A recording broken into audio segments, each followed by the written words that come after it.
बोलो जयकारा बोल मेरे श्री गुरु महाराज की जय। सभी गुरुमुख प्रेमियों से सप्रेम जय सच्चिदानंद। श्री हुजूर गुरु महाराज जी श्री प्रयाग धाम से अमर धाम बम्बई कृपा करने लगे। ये 10 जून का जो पर्व शुभ राज तिलक श्री पंचम पातशाही गुरु महाराज जी का भावपूर्ण श्रद्धापूर्वक हर्षोल्लास से गुरुमुख प्रेमियों ने अपने सतगुरु के चरणार बिंदों में बैठ करके मनाया। सभी एक दूसरे को बधाइयाँ दे रहे थे। श्री गुरु महाराज जी ने भी दोनों कर कमलों से श्री दर्शन हाल में सब गुरुमुखों के लिए आशीर्वाद लुटाया, बहुत बहुत बधाई दी, सुंदर सुंदर वचन फरमाए।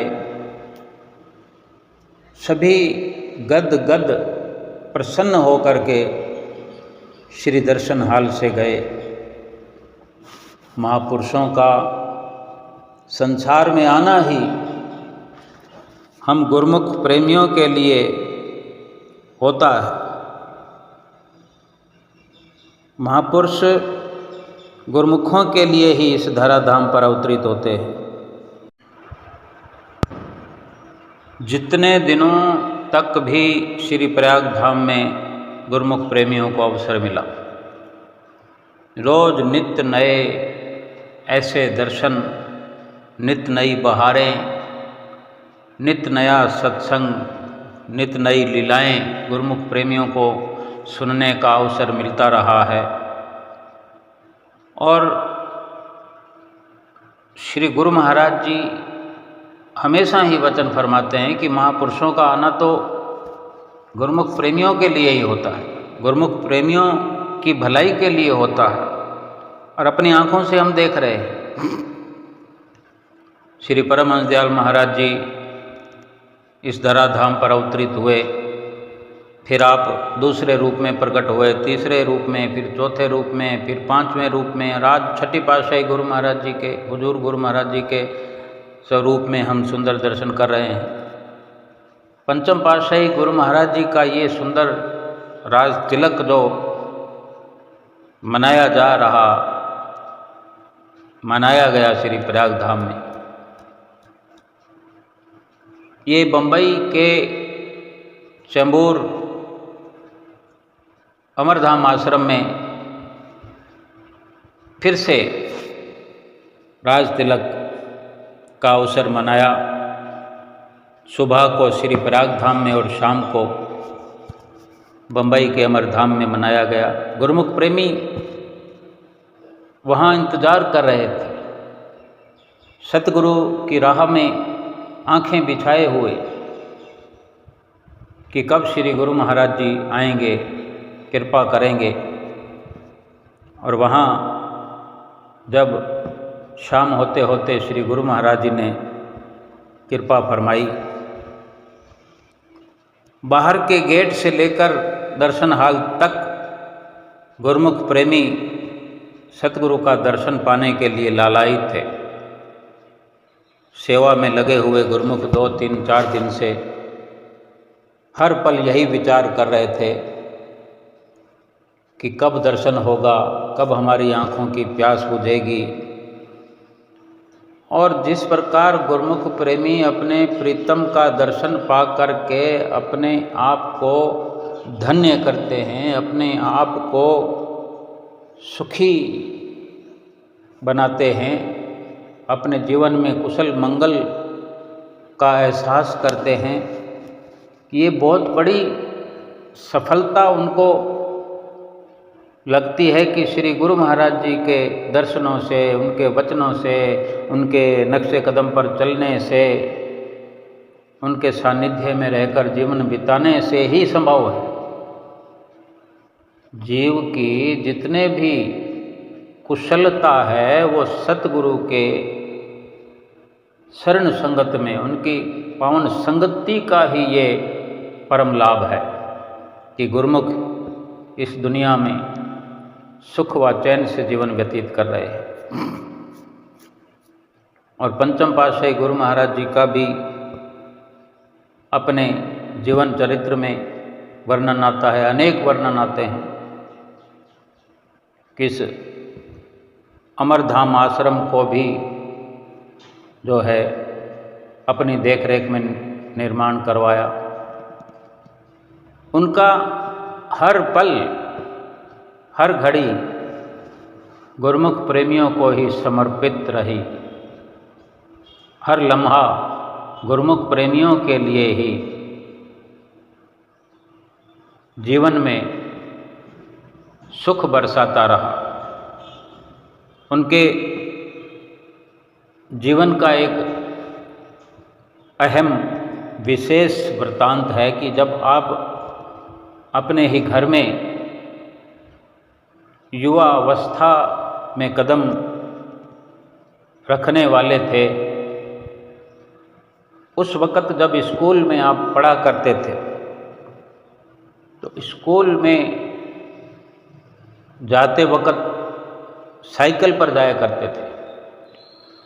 उनके गांव में स्कूल जाने वालों में से केवल हमारे पंचम पातशाही गुरु महाराज जी के पास ही साइकिल हुआ करती थी, क्योंकि आप संपन्न परिवार से थे और यूं तो स्वयं कुल दुनिया के मालिक पार ब्रह्म परमेश्वर, और साइकिल पर जब स्कूल जाते तो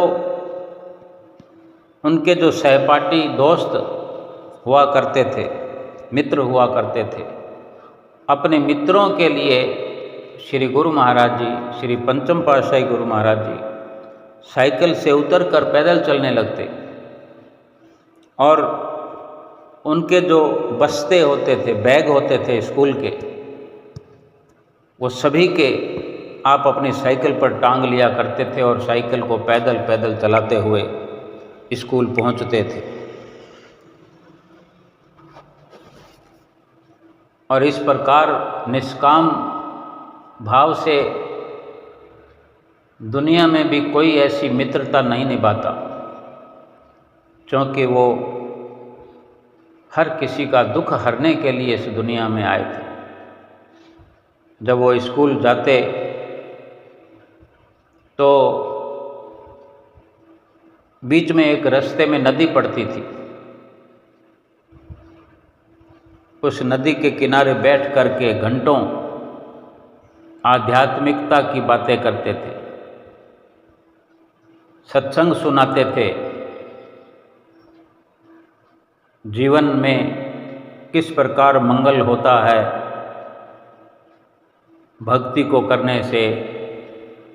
और ये भी अपने मित्रों से फरमाया करते थे कि मंदिर में जाया करो, गुरुद्वारे में जाया करो।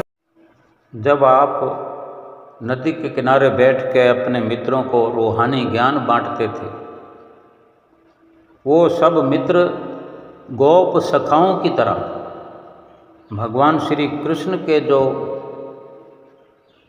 ग्वाल बाल गोप सखा, उनके सत्संग वचन सुना करते थे, उनके दर्शन किया करते थे।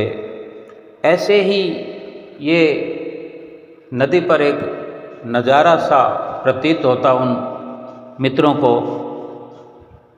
जो आप पंचम पातशाही गुरु महाराज जी के सामने बैठे हुए इनकी रूहानियत की चर्चा को सुनते और इनके दर्शन करते हुए, इनके मुखमंडल पर निहारते हुए मन मुग्ध हो जाते, अपनी शुद्ध भूल जाते। और देखो कितने ऊंचे भाग उस नदी के, कि नदी भी अपने भाग मनाती, सत्संग सुनने का अवसर मिलता। भगवान जो स्वयं पार ब्रह्म परमेश्वर हैं, नर रूप में अवतरित हुए हैं और ऐसा सत्संग सुन कर के वो नदी भी निहाल होती थी। जो प्यारे प्रभु की दिव्य झलक पा करके अपने आप को कृत्य कर लेती थी, आनंदमय वचनों का आनंद लेती थी। जीव की बुद्धि से तो ये परे की बातें हैं। एक गुरुमुख ही ठीक प्रकार से समझ सकता होगा। कल्पना करो कि वो कितना सुंदर नज़ारा होता होगा। इस प्रकार जब आप स्कूल में देरी से पहुंचते तो सभी को टीचर सजा देते, पनिशमेंट देते। लेकिन जब पंचम पातशाही गुरु महाराज जी की बारी आती तो इनके मुखमंडल पर निहार करके जाने क्या हो जाता उन्हें। ये अपनी ऐसी जादू सी मुस्कान बिखेरते या उनके अंदर ऐसी प्रेरणा करते कि वो भी अपनी शुद्ध बुद्ध भूल जाते और आपस में टीचर से टीचर बातें करते कि जाने क्या ऐसी शक्ति है इस बालक में, इस बच्चे में ऐसी क्या बात है, इसे कुछ कहने का दिल ही नहीं करता। ऐसा मनमोहक आकर्षण में फंसाया हुआ था आपने इन टीचरों को भी कि सुंदर मनोहर छवि को देखकर सब मंत्र मुग्ध हो जाते थे। जैसे आज हम अपने हुजूर श्री गुरु महाराज जी को निहार करके उनके सुंदर दर्शनों पर बलिहार जाते हैं, उन्हीं के रूप पर अपना सब कुछ वार देते हैं। ये कितना हमारे लिए सौभाग्य का अवसर है। श्री पंचम पातशाही गुरु महाराज जी के घर में गाय भैंसों का शुरू से ही ये रहन सहन उन आपके परिवार में गाय भैंसों का होना स्वाभाविक ही था। और दूध, दही, लस्सी, मक्खन इनके घर में आम हुआ करता था। तो आप अपने मित्रों से कहते कि मंदिर में जाया करो, गुरुद्वारे में जाया करो, तो आपको हम लस्सी पिलाएंगे, मक्खन खिलाएंगे। ऐसे प्रलोभन देख करके बचपन में ही आप ऐसी लीला रचाया करते थे, उन सबको भक्ति का पाठ पढ़ाया करते थे। आज भी हम देखते हैं कि हमारे लिए सेवा के भंडार खोल दिए हैं, भक्ति का भंडार खोल दिया है, साथ में शरीर की सुख सुविधाओं से भी हमें भरपूर कर रखा है। लंगर में कोई कमी नहीं। लंगर में सुबह से लेकर रात तक कितनी सब्जियां बनती हैं, दलिया भी, खिचड़ी भी, कभी मीठे चावल, कभी नमकीन चावल, कभी सफ़ेद चावल, कभी पोहे बनते हैं और दही भी लंगर में मिलता है। अनेक प्रकार से गुरुमुख प्रेमियों के जीवन में हमारे श्री परमहंसों ने भक्ति के साथ साथ शरीर की सुख सुविधाओं को भी भरपूर कर दिया है। जगह जगह पर ठंडे पानी की व्यवस्था है, नहाने के लिए ठंडा पानी, गर्म पानी, सारी व्यवस्थाएं भरपूर है। बसों के द्वारा रेलवे स्टेशन से लाया जाता है, वापस रेलवे स्टेशन पर पहुंचाया जाता है। वहाँ पर भी रेलवे स्टेशन के किनारे ही प्लेटफार्म से उतरकर सीधे आश्रम में चले जाओ। ये श्री गुरु महाराज जी की असीम कृपाओं का जो हमें आज अवसर प्राप्त हो रहा है। बड़ी खुशी से सफ़र करते हुए हम एक जगह से दूसरी जगह चले जाते हैं। एक एक तरह का ध्यान श्री पंचम पातशाही गुरु महाराज जी ने हमारे लिए रखा है, सुविधाओं को भरपूर किया है। और इस प्रकार गुरुमुख प्रेमी अपने भागों की सराहना करते हुए थकते नहीं हैं। शहंशाह, हमारे दिलों के बादशाह, इतनी कम छोटी उम्र का बालक क्या इतना निस्वार्थ हो सकता है? लेकिन वो तो स्वयं पार ब्रह्म परमेश्वर हैं, जो धुर दरगाह से चलकर इस लोक में मनुष्य अवतार धारण करके आए हैं, तो उन्हें तो वही परोपकार का कार्य करना ही है। लेकिन हम अपने जीवन में पूरा कहाँ समझ पाते हैं कि दुनिया में कौन ऐसा परोपकारी हो सकता है। छोटी छोटी बात के लिए, छोटे छोटे काम के लिए दुनिया में एहसान जताया जाता है, हिसाब किताब किया जाता है। सारी मतलब प्रस्थिति की इस रचना में कोई अगर परोपकारी पुरुष श्री परमहंसों जैसा इस दुनिया में आया है, जो खुद पार ब्रह्म परमेश्वर है, गुरुमुख प्रेमियों को निहाल किया है, कृतार्थ किया है, रहती दुनिया तक श्री आनंदपुर धाम का भक्ति और परमार्थ का ये झंडा यूं ही लहराता रहेगा। गुरुमुख प्रेमियों के जीवन में श्री परमहंसों की सुखद छत्र छाया बनी रहेगी कि श्री गुरु महाराज जी हमारे रात और दिन यही वचन फरमाते हैं। और फरमाया कि 2 घंटे भजन अभ्यास करो, 5 नियमों की पालना करो। बार बार क्यों फरमाते? इसीलिए कि हमारे जीवन की सारी सुख सुविधाएं भी बनी रहें और आत्मा का कल्याण बड़ी सहजता से हो सके। श्री गुरु महाराज जी ने कोई कसर नहीं छोड़ रखी। हर दिन, हर घड़ी, हर पल हम गुरुमुख प्रेमियों के लिए ही कुर्बानी देते रहे हैं और दे रहे हैं। उनको अपने शरीर पर आए हुए कष्टों की परवाह नहीं है, लेकिन हमारे कष्टों को मिटा रहे हैं, हमारे कष्टों से हमें मुक्ति दिला रहे हैं।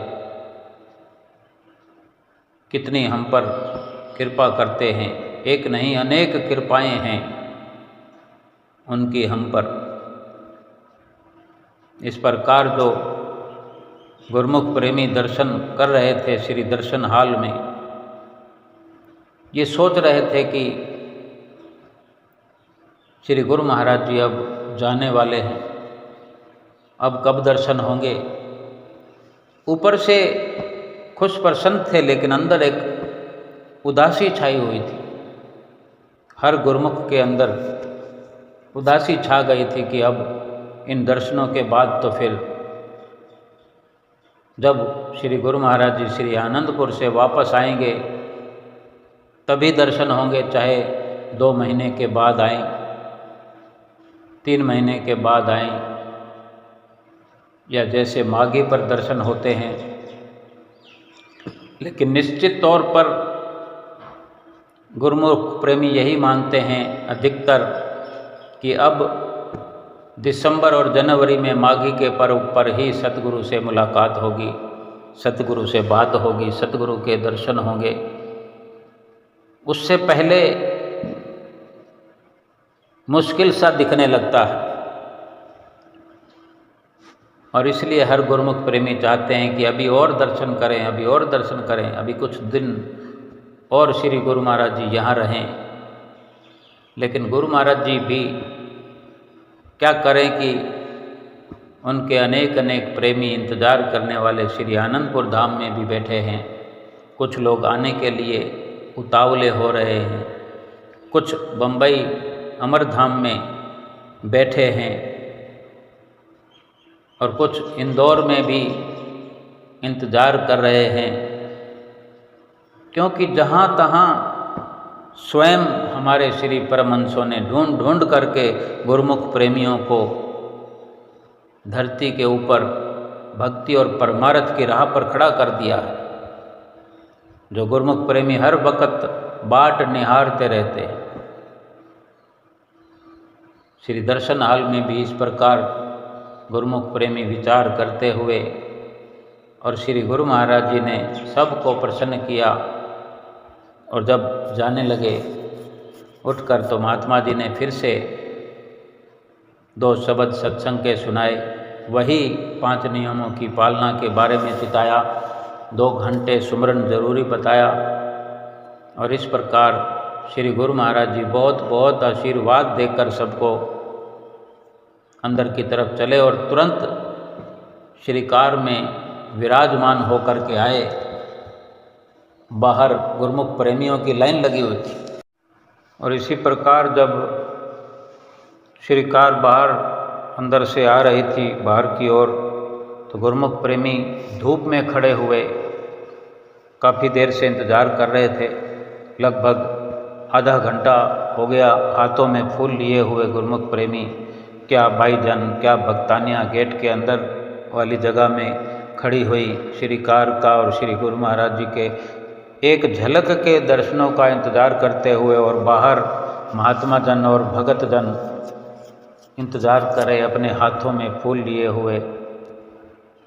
और फिर जब हॉर्न की आवाज़ आई तो गुरुमुख प्रेमियों के दिल की कली मुस्काई।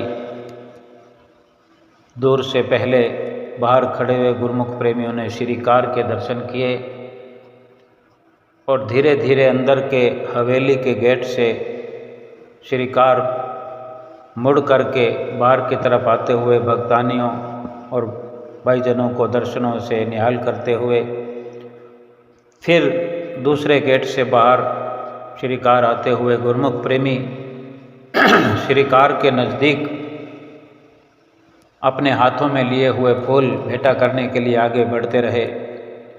महात्मा जी फूल अपने हाथ में ले रहे थे, किसी का पहुंच रहा था किसी का नहीं, क्योंकि श्री कार बड़े वाली जिसमें श्री गुरु महाराज जी विराजमान थे और भीड़ अधिक होने से सभी प्रयास करते हैं और श्री कार कुछ हमेशा से थोड़ा जल्दी में रफ्तार में होने के कारण गुरुमुख प्रेमी जिन्होंने दे दिया फूल बाकी सबको दर्शन करने का अवसर मिला और श्री कार वहाँ से आगे बढ़ती हुई सारे गेटों को 1 नंबर गेट 2 नंबर गेट इन जो भी रास्ते में गेट 3-4 आते हैं वो क्रॉस करते हुए और बलि गेट पर पहुँचते हुए और वहाँ जो श्री प्रयाग धाम का अंतिम गेट है उससे बाहर निकलते हुए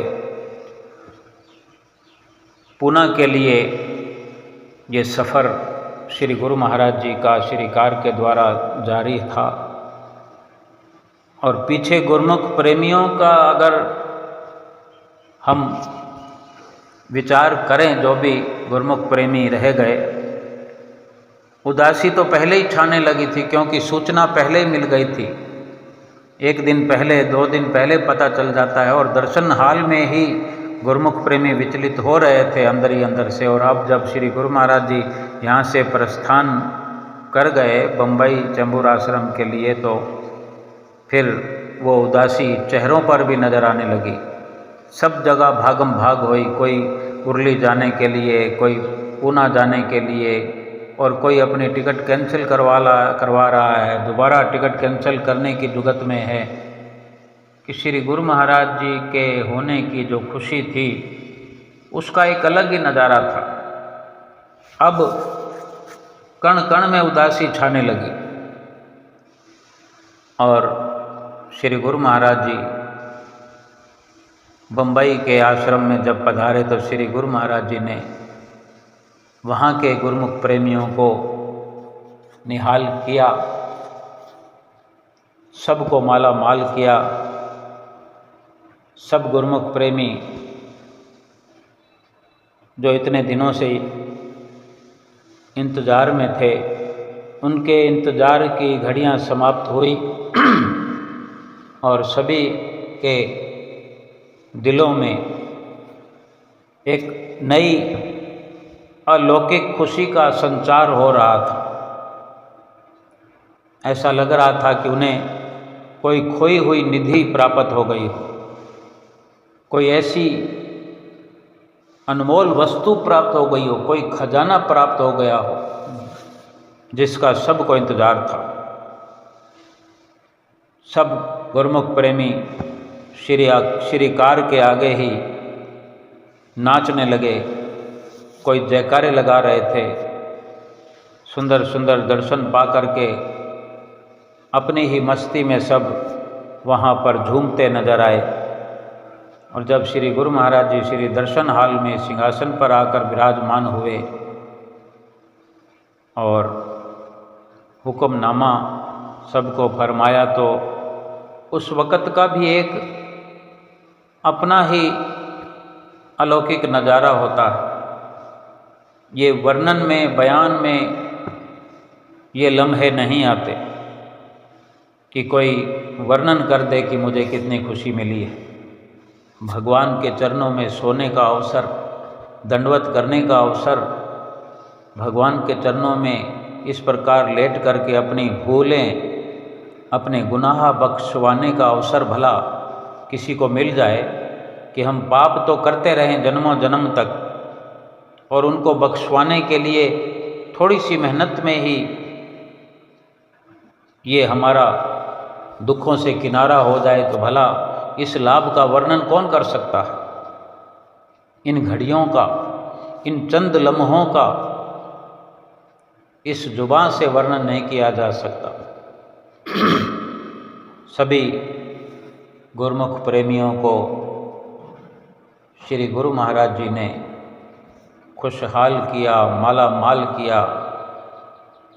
बड़े प्रसन्न श्री गुरु महाराज जी भी दिखाई दे रहे थे, जैसे उनको भी तलब थी कि हम अपने गुरुमुख प्रेमियों के पास जाएं, क्योंकि ये तो अरस परस का मेल है, जहाँ चाहा है वहाँ रहा है। अगर गुरुमुख प्रेमी अपने सतगुरु को याद करते हैं तो सतगुरु भी उनसे मिलने के लिए बेताब होते हैं। अपने गुरुमुख प्रेमियों को मिलकर वो भी खुशी जाहिर करते हैं। गुरु महाराज जी अनेक जगहों पर फरमाते भी हैं कि आप को खुश देखकर हमें भी बड़ी खुशी हो रही है कि हमारे गुरुमुख प्रेमी खुश प्रसन्न है। ये अनेक बार हमने सुना भी है। और इसी प्रकार गुरु महाराज जी सबको खुशी प्रदान करते हैं।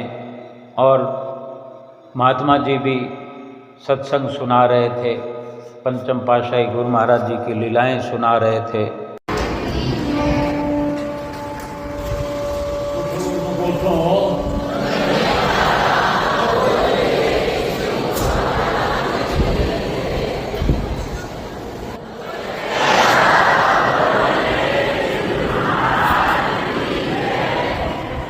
आप लोग मुंबई में रहने वाले, कल्याण में और भी जहाँ जहाँ से भाषण और गाइडन जो भी आए हैं, सब गुरुमुखों को आज दिन की बहुत बहुत बधाई हो और आशीर्वाद हो।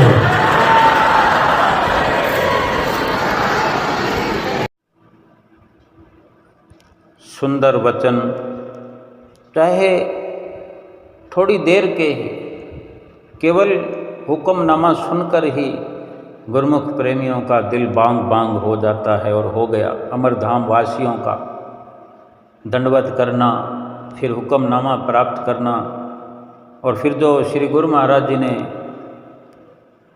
बम्बई के प्रेमियों के लिए, कल्याण के प्रेमियों के लिए, और भी जितने गुरुमुख जहाँ से भी आए हैं, सबको शुभ दिन की बधाई देना, आशीर्वाद देना, ये कितना एक सुखद एहसास गुरुमुख प्रेमियों के जीवन में गुरुमुख प्रेमी महसूस करते हैं कि सतगुरु अगर अपने सेवकों से इस प्रकार मुखातिब होते हैं, उनके सामने सिंहासन पर विराजमान होकर के उनसे हाल चाल पूछते हैं या उन्हें आशीर्वाद देते हैं, क्या किस प्रकार से हम अपने अंदर का जो सुख है उसको बयान करें। वो सुख तो बयान किया ही नहीं जा सकता कि कितने वो अनमोल पल होते हैं, अनमोल क्षण होते हैं गुरुमुख प्रेमियों को जो प्राप्त हो रहे होते हैं। और इसी के साथ वहाँ महात्मा जी ने भी सत्संग किया, पंचम पातशाही गुरु महाराज जी के फिर से गुणानुवाद गाए। सर्वप्रथम फरमाया कि दिवस सुहाना, घड़ी सुहानी आई है, सतगुरु के दीदार की सबको लाखों लाख बधाई है। आज के दिन की 10 जून की शुभ राज तिलक की और श्री हुजूर गुरु महाराज जी के सुंदर दर्शनों की, अमरधाम में आगमन की सबको बधाइयाँ दे रहे थे, श्री गुरु महाराज जी का गुणगान गा रहे थे। और पंचम पातशाही गुरु महाराज जी के बारे में वचन फरमाए कि ये कितना सुंदर समागम है, कितना सौभाग्य है सभी का कि श्री परमहंस अवतार श्री पंचम पातशाही गुरु महाराज जी का शुभ राज तिलक हम हुजूर सतगुरु दाता दयाल महाराज जी के चरणों में, उनकी छत्र छाया में बैठ कर के मना रहे हैं। ये इनकी असीम कृपा है। और इसी प्रकार चैम्बूर अमरधाम आश्रम में बार बार जयकारों का जय घोष होता रहा। वहाँ के प्रेमी अपने सतगुरु को पा करके फूले नहीं समा रहे थे, अनेक प्रकार से उनका मन उछल करके खुशियाँ मना रहा था। खुशियों में सराबोर गुरुमुख प्रेमी मंद मंद मुस्कुरा रहे थे। कभी श्री गुरु महाराज जी के दीदार को करते हुए और कभी इधर उधर संगत की भीड़ को देखते हुए, जाने क्या क्या अनुभव अपने दिल में कर रहे थे कि कभी अपने भागों की सराहना कर रहे थे कि क्या वाकई हम इतने भाग्यशाली हैं जो सतगुरुदेव महाराज का सहज में दर्शन प्राप्त कर रहे हैं। वास्तव में ऐसे अवसर बड़े भाग्यशाली होते हैं। कुछ देर तो बधाइयों का सिलसिला चलता रहा, कभी सभी की ओर से, संतजनों की ओर से, वहाँ की संगत की ओर से श्री गुरु महाराज जी के चरणों में शुक्राना और वंदन नमन करते रहे, और कभी संगत को बधाइयाँ देते हुए कि आज के समागम की, यानी ये हर्ष और उल्लास का जो अवसर था, हर गुरुमुख प्रेमी एक सच्ची खुशी का अनुभव कर रहा था। वर्णन हुआ कि श्री परमहंस दयाल महाराज जी, हमारे हृदय सम्राट, दिलों के बादशाह, 10 जून के दिन ही, 10 जून 1970, यही वो दिन था जब श्री आनंदपुर के ऊंचे सिंहासन पर आप विराजमान होकर फिर देश में विदेश में जगह जगह हम गुरुमुख प्रेमियों के लिए सुंदर सुंदर आश्रमों का निर्माण कराते रहे। हमें हमारे मकसद में कामयाब करने के लिए, अपने मकसद तक पहुंचाने के लिए अपने जीवन को सफल बनाने के लिए हर संभव प्रयास करते रहे, अपने तन पर अनेकों कष्ट सहन करके यही प्रयास करते रहे कि हम गुरुमुख प्रेमी अपने लक्ष्य को पा सकें, भक्ति और परमार्थ का लाभ प्राप्त कर सकें, कि हर गुरुमुख भक्ति की राह को पा सके। ये जो आश्रम जगह जगह पर बनाए, गुरुमुख प्रेमियों को भक्ति की राह प्राप्त हो सके, वो भक्ति की राह को पाकर उस पर चल करके अपने मंजिल मकसूद पर पहुंच सके।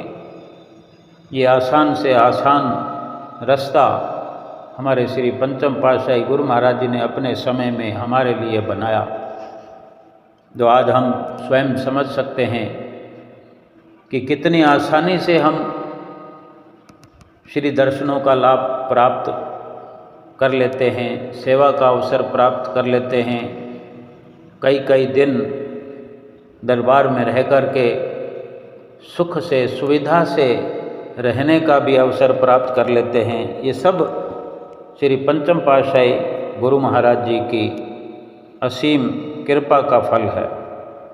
अमर धाम के लिए भी सत्संग में वर्णन हो रहा था कि श्री पंचम पातशाही गुरु महाराज जी ने ही इस आश्रम की नींव रखी, इस धरती को पसंद किया आश्रम बनाने के लिए और आश्रम निर्माण करवाया।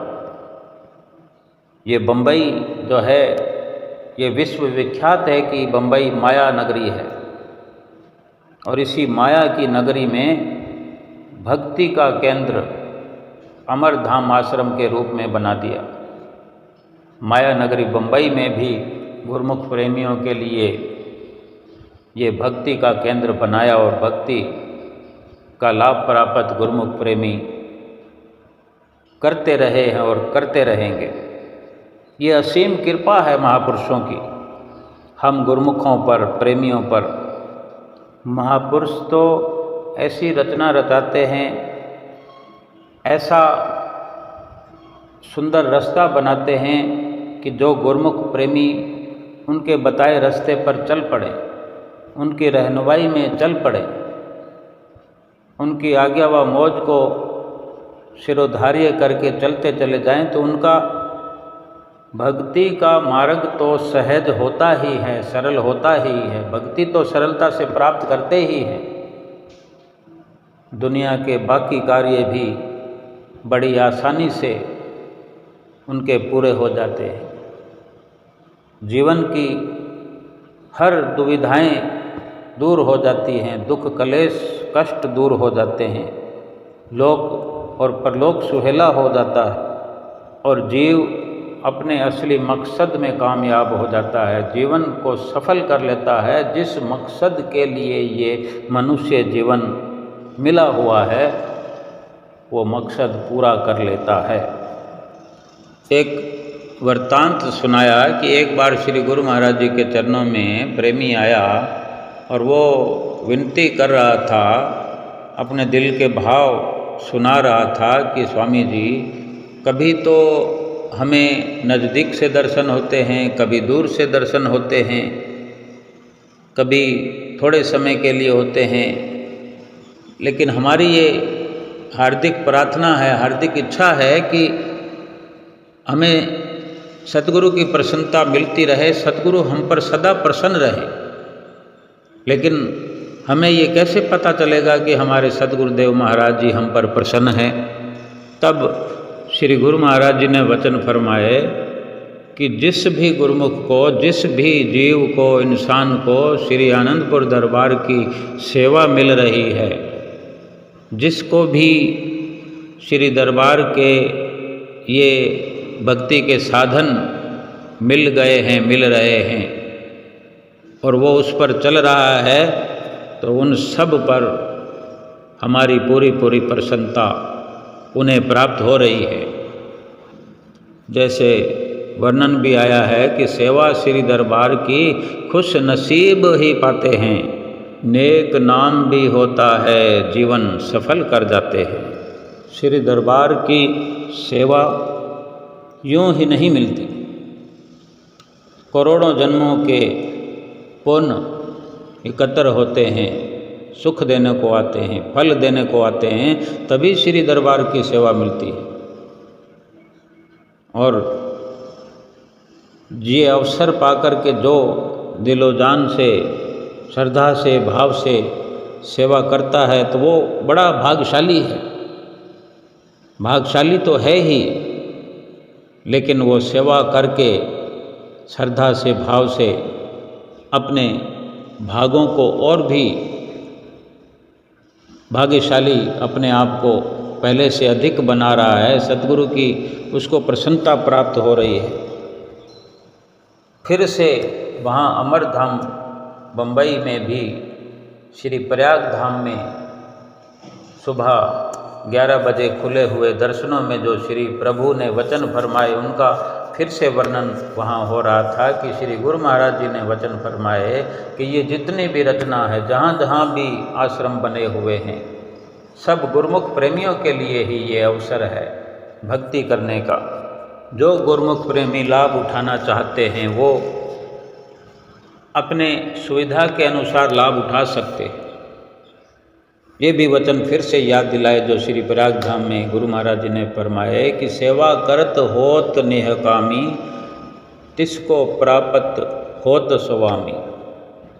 कि निष्काम भाव से सेवा जो करता है, बिना किसी मतलब के, यानी अपना मुख्य कर्तव्य समझकर सेवा करता है। ये नहीं कि कोई भावना रखे, कोई सकामता बनी हो कि मैं सेवा करूं तो मुझे ये मिल जाए, मुझे ये मेरी चाहना, ये मेरी इच्छा पूरी हो जाए। इसके बिना, इससे खाली होकर, इच्छाओं से खाली होकर केवल सतगुरु की प्रसन्नता प्राप्त करने के लिए, अपने जीवन को सफल करने के लिए, अपने एक कर्तव्य को समझते हुए, एक लक्ष्य को समझते हुए कि मनुष्य जीवन का जो हमारा लक्ष्य है भक्ति प्राप्ति का, भक्ति प्राप्त करने का, प्रभु प्राप्ति का, वो पूरा हो जाए। अपने लक्ष्य को पूरा करने के लिए जो सेवा करता है, वास्तव में वो अपने लक्ष्य को पूरा करता है। श्री गुरु महाराज जी ने यही श्री प्रयाग धाम में फरमाया कि उसी को भक्ति प्राप्त होती है, उसी को प्रभु की प्राप्ति होती है जो निष्काम भाव से सेवा करता है, सिर्फ सेवा करता है, फल की इच्छा नहीं है उसे। उसके सारे दुख दूर हो जाते हैं, सारे बंधन कट जाते हैं, भवसागर से पार हो जाता है। महापुरुषों की उसको हर वक्त प्रसन्नता प्राप्त होती है। एक और छोटा सा वृत्तांत सुनाया। पंचम पातशाही गुरु महाराज जी के चरणों में एक प्रेमी आया। महात्मा जी उसकी विनती कर रहे थे कि स्वामी जी ये बहुत लगन से सेवा करता है, दिल से सेवा करता है और भाव भी बहुत रहता है कि मैं सेवा करूं, लेकिन इसका मन दुखी रहता है। तो श्री गुरु महाराज जी ने वचन फरमाए कि सेवा की लगन हो, सेवा में मन लगता हो, निष्काम सेवा करता हो और उसका मन दुखी रहता हो, ये तो हो ही नहीं सकता। वास्तव में महापुरुषों के वचन जो हैं हमारे लिए समझने की ज़रूरत है कि हमारे अंदर कमी हो सकती है। बार बार इसीलिए फरमाते हैं कि निष्काम भाव से सेवा करो। कोई दिल में ख्वाहिश रख के, कामना रख के सेवा नहीं करनी। जो भी प्रभु की कृपा उतरेगी, हमारा सब कुछ कल्याण ही कल्याण होगा। हमारी जीवात्मा का कल्याण ही निष्काम सेवा से हो सकता है। जीवन सफल हो सकता है, असली मकसद पूरा हो जाएगा। प्रभु प्राप्ति अगर निष्काम सेवा से होती है तो निष्काम सेवा करके ये बहुत बड़ा लाभ है जीवन का कि हमारी आत्मा परमात्मा से मिल जाए। और क्या चाहिए? आज दुनिया में सभी ऐसा अवसर प्राप्त करना चाहते हैं, लेकिन सबको तो ये अवसर मिलता नहीं। जिसको अवसर मिलता है वही लाभ उठा सकता है और गुरुमुख प्रेमियों को ये अवसर मिला हुआ है। हम गुरुमुख हैं, प्रेमी हैं, भूल जाते हैं, कामना कर बैठते हैं। कामना का त्याग करें, जो भी जीवन हमें मिला हुआ है, जैसा भी प्रारब्ध हमारा है, प्रारब्ध के अनुसार सब कुछ प्रभु की कृपा से हमें मिला हुआ है। जो मिला है उसका शुक्राना करें, जो नहीं मिला हुआ है वो अपने दिल में ख्याल न लाएं, किसी से मुकाबला न करें कि उसके पास ये है और मेरे पास ये नहीं है। हमें अपने प्रारब्ध के अनुसार सब मिला हुआ है। लेकिन बड़ी बात समझने की यही है कि ये देखे गुरुमुख प्रेमी अपने जीवन में कि जो सतगुरु की शरण उसे मिली हुई है, क्या वो अवसर दूसरे को मिला हुआ है? और जो अवसर भक्ति करने का मिला हुआ है, क्या वो दूसरे को मिला हुआ है? लेकिन जितनी भक्ति मैं कर सकता हूँ वो मेरे पे निर्भर है। मैं अधिक से अधिक भक्ति करूँ, अधिक से अधिक सुमरन करूँ, भजन अभ्यास करूँ। 2 घंटे भजन अभ्यास की अगर आज्ञा है तो वो करूँ ही करूँ। वास्तव में हमारे समझने की, गुरुमुख प्रेमियों के समझने की ये बात है कि कितनी हम पर असीम कृपा है कि सतगुरु की शरण हमें मिली है। समय समय पर हमें दर्शनों का अवसर मिलता है, सेवा करने का अवसर मिलता है। पूरा लाभ उठाएं। ये क्या कम है कि हम श्री आनंदपुर दरबार के सेवक हैं। आज दुनिया में ये अवसर हर किसी को नहीं मिलता, और जो भक्ति करने का हमें अवसर मिला है उसमें कोई कसर न रहे। वक्त तो बीतता चला जा रहा है, वक्त समाप्त हो रहा है। फिर से ये याद दिलाया पंचम पातशाही गुरु महाराज जी का वचन कि फरमाया करते थे कि खाओ पियो खुशियाँ मनाओ, बात न भूलो एक, श्री आरती पूजा सेवा सत्संग सुमरन दर्शन ध्यान, चाहे बाधा पड़े अनेक। इतनी जिम्मेदारी गुरुमुख प्रेमियों के लिए हमारे श्री सतगुरुदेव महाराज जी ने अपने समय में, पंचम पातशाही जी ने जिम्मेवारी निर्धारित की है कि क्या जिम्मेदारी बनती है गुरुमुख प्रेमी की। चाहे अनेक बाधाएं आएँ, नित्य नियमों को नहीं छोड़ना, न श्री आरती पूजा को छोड़ना है, न सेवा को छोड़ना है, न सत्संग को छोड़ना है, न दर्शनों को छोड़ना है, न ध्यान की एकाग्रता को, और 2 घंटे भजन अभ्यास जो हमें रोज़ सिखाते हैं। सब नियमों की पालना करनी है। बाधाएं मिटती चली जाएंगी। बेशक बाधाएं आएंगी, जीवन में बाधाएं तो आती हैं। भजन सुमरन करने वालों को भी आती है और बिना करने वालों को भी आती है। लेकिन फ़र्क यह है कि जो सतगुरु के 5 नियमों को अपनाते हैं, 2 घंटे भजन अभ्यास करते हैं, उनकी बाधाएं मिट जाती हैं। बाधाएं ऐसे मिटती चली जाती हैं कि जैसे आई ही नहीं थी। और हर पल गुरुमुख का चित्त जो है, मन जो है, भक्ति की ओर आगे से आगे बढ़ता रहता है। भक्ति की दृढ़ता की, लगन की मिसाल बनता जाता है गुरुमुख का चित्त, गुरुमुख का मन। और गुरुमुख के जीवन में सदा खुशियाँ विद्यमान रहती हैं, छाई रहती हैं खुशियाँ, इसीलिए कि वो सतगुरु के बताए रास्ते पर चलता है, उनके बताए हुए भक्ति मार्ग पर चलता है, भक्ति के सारे नियम अपनाता है, 2 घंटे भजन अभ्यास करता है। उसे कोई दुख कष्ट क्लेश नहीं आ सकता।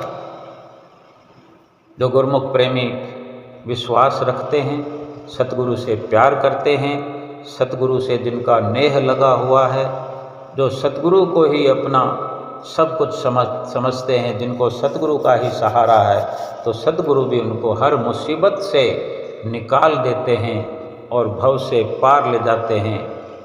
उनके जीवात्मा का, उनकी आत्मा का परमात्मा से मिलन करा देते हैं।